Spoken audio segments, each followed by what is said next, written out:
Et salut Move, waouh, quelle joie de pouvoir vous enregistrer cette vidéo.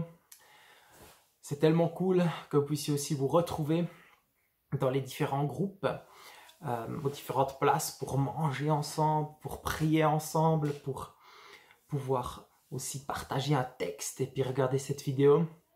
C'est dommage qu'on puisse pas être tous ensemble, mais c'est pas grave. Les disciples de Jésus, dans Acte 2, 42, le vivaient comme ça. Ils vivaient ça dans les maisons et voilà, on peut continuer de vivre tout simplement comme l'Église primitive, cette communauté, cette communion et cette profondeur en relation avec Dieu. Et j'aimerais vraiment vous encourager de profiter de ces instants, malgré ce Covid. Tellement beau. Et l'Esprit nous unit. On est unis par l'Esprit. Et ça, c'est tellement fort. J'aimerais aussi tous vous féliciter pour ce Bible Breakfast. C'est tellement fort ce que nous vivons au travers de cela. De pouvoir lire la Bible en communauté. Qu'on soit tous ensemble connectés au même chapitre chaque jour. Je me promène, je croise quelqu'un dans la rue. Ah yes, j'ai lu ce verset par rapport à la crainte de Dieu, ça m'a impacté. Waouh, tellement fort. Quelqu'un d'autre vient et me dit, waouh, regarde mon WhatsApp là, j'ai amené un pain à cette voisine et elle a tellement été touchée. Elle a dit, waouh, il existe encore des gens qui sont généreux. Une autre personne, waouh, j'ai pu prier pour mon voisin. Enfin, plein de choses incroyables et c'est trop puissant. Et cette parole de Dieu est puissante, mais aussi cette mise en action est tellement pertinente. J'aimerais vraiment vous encourager. Ceux qui ne le font pas encore, allez-y, faites-le. C'est vraiment quelque chose qui vaut la peine. Si vous n'êtes pas connecté à un groupe, contactez-moi.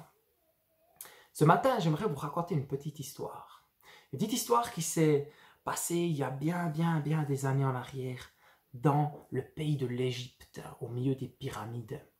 Au milieu des pyramides, le grand roi, qui était d'ailleurs aussi un dieu, s'appelait Pharaon. Au milieu de ce peuple égyptien habitait un peuple hébreu. C'était un peuple qui était arrivé là plusieurs années avant parce qu'ils étaient en famine. Ils vivaient là-dedans, ils vivaient en harmonie avec ce peuple. À un moment donné, le pharaon a changé, il y a un nouveau pharaon qui est venu à la tête comme roi. Et ce pharaon, il n'aimait pas trop ce peuple. Il a dit, oh, ils sont pratiques, on peut les utiliser pour les esclaves. Je vais construire là un super temple pour moi. Je vais construire un nouveau petit village, là, une petite piscine. Et puis il a utilisé ses jambes, il a commencé à les faire travailler dur. Ce peuple grandissait malgré les travaux. Il devenait grand, fort, parce que c'était des travailleurs. Hein. Ils avaient des biceps, des triceps, des cuisses là énormes. Et il avait de plus en plus peur. Et il a dit, amenez-les à travailler encore plus. Alors ce peuple a encore dû redoubler d'efforts. Ils ont travaillé. Mais ils étaient très forts. Et ils continuaient à faire plein d'enfants. Et ça ne les stoppait pas. Et ils continuaient encore à travailler plus fort. Et à un moment donné, ils n'étaient pas très contents. Ils sont un peu allés râler. Et là, le pharaon, il était fâché. Il a dit, ok, maintenant ils devront même encore faire ils devaient faire des briques. Ils doivent même encore aller chercher leur propre paille pour faire leurs propres briques. Et ils travaillaient énormément. C'était vraiment devenu des esclaves qui voyaient vraiment plus le bout du tunnel. Et à un moment donné, tellement qu'ils se multipliaient, le pharaon il a dit, maintenant, on va même tuer les garçons qui naissent. Les garçons qui devenaient des hommes forts, qui pouvaient tout simplement se rebeller, se tourner contre les Égyptiens. Et ça, il ne voulait pas, ce pharaon. Du coup, il commençait à tuer les enfants, à les égorger. Et puis, c'était juste horrible. C'était une souffrance atroce. C'était vraiment un moment dans cette vie où les gens ne voyaient plus du tout d'espoir. Là, au milieu, un enfant était né, un petit gars qui s'appelait Moïse, qui a été sauvé et qui a été élevé dans le palais royal. C'était un petit peu bizarre, dans le sens, il tuait les enfants, le pharaon, mais là, il y a un enfant qui est venu dans le palais et qui était élevé. Et c'était devenu un grand homme, même un responsable. Ah, c'était un prince, c'était quelqu'un de grand. Et Dieu a choisi cet homme, Moïse, puis lui a dit, toi, Moïse, tu vas sauver mon peuple, qui est d'ailleurs aussi ton peuple. Moïse, tu es aussi hébreu. Il a réalisé qu'il était hébreu. Et après une longue histoire, ce qui s'est passé, c'est que Dieu a commencé à juger.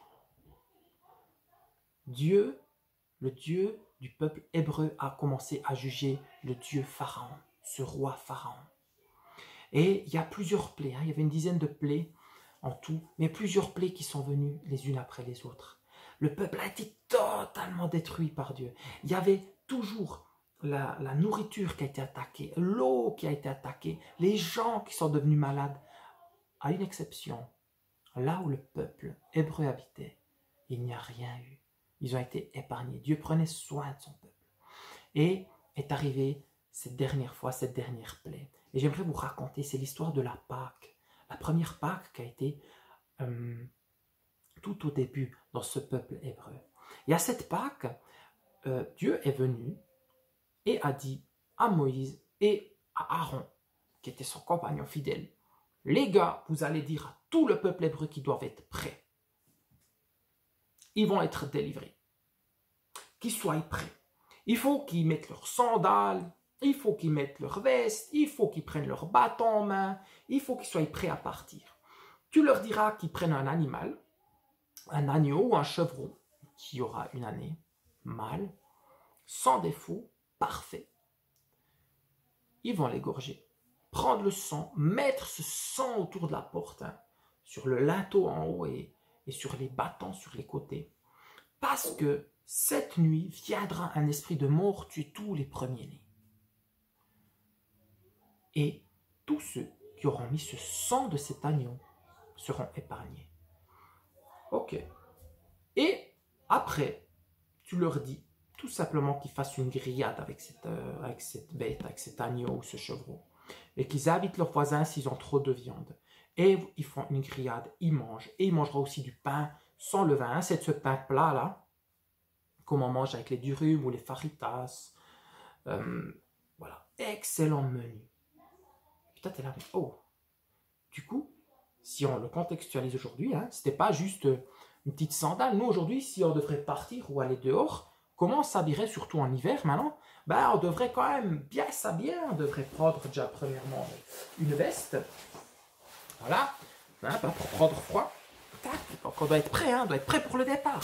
Une veste, tac, c'est bon. Ça, c'est bon. Hein, un chapeau encore, là, pour pas avoir froid aux cheveux puis aux oreilles. Et puis, un stecker. Voilà, ça c'était le signe d'autorité. Hein. Il fallait quand même tout le cheptel, tous les animaux, il fallait les prendre avec si on doit partir demain. Voilà. Et puis, on ne sait pas hein, si tout d'un coup il y aura un peu de la lumière. Aussi les lunettes de soleil. Voilà.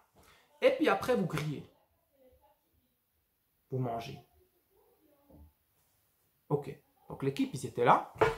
Imaginez-vous, hein, habillés comme ça. Tac. Prêts à manger. Ok, on va manger cet agneau ou ce chevreau là. Puis, il commence à chiquer cette grillade là, super cool. Et pendant ce temps, il y a cet esprit de mort qui est venu partout en Égypte.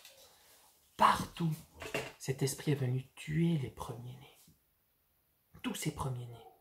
À part là où ils ont mis le sang autour de la porte. Tout le peuple hébreu a été épargné. Ce qui s'est passé, c'est que le lendemain matin, donc ils étaient, imaginez-vous, hein, ils étaient habillés, ils étaient prêts à partir là, avec leur steak et tout, on entend des immenses cris. Des cris de parents qui ont perdu leur enfant. Même le premier-né de tous les animaux était mort. Ils hurlaient.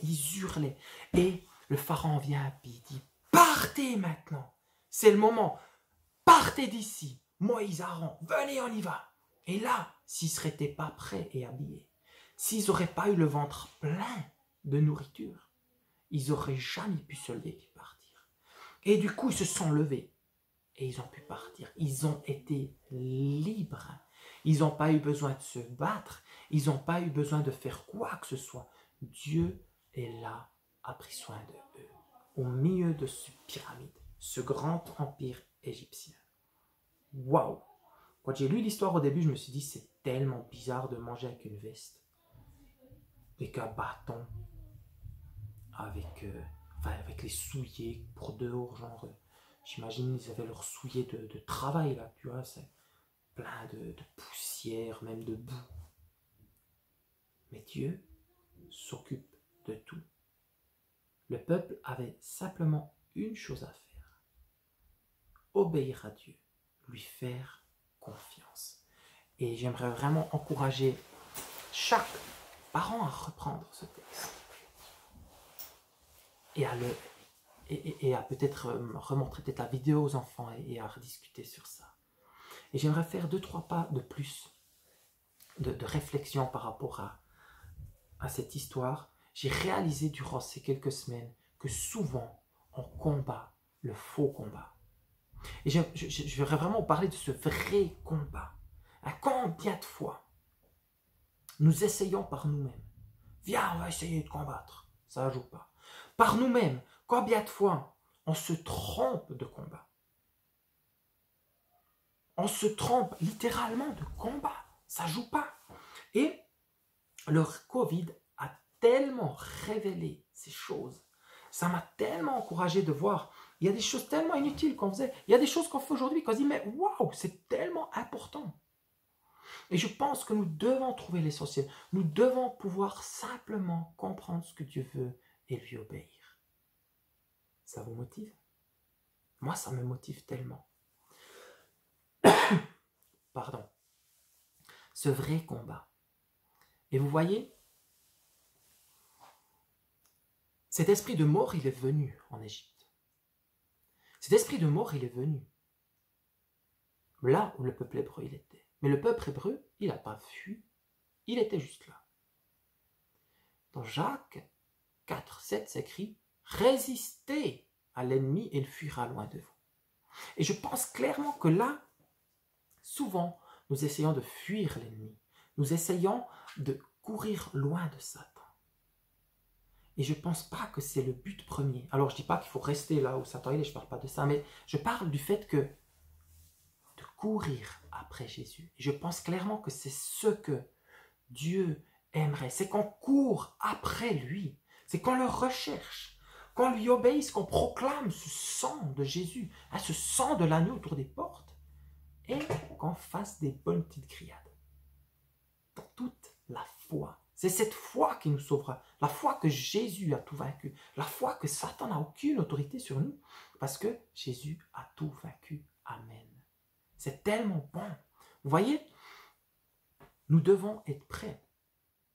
Jésus a dit, soyez prêts, je reviens bientôt. Nous devons juste être prêts. Ça s'arrête là. On ne doit pas essayer de faire 10 000 et une choses. Parce qu'aujourd'hui, nous sommes ses enfants et il nous connaît tellement bien.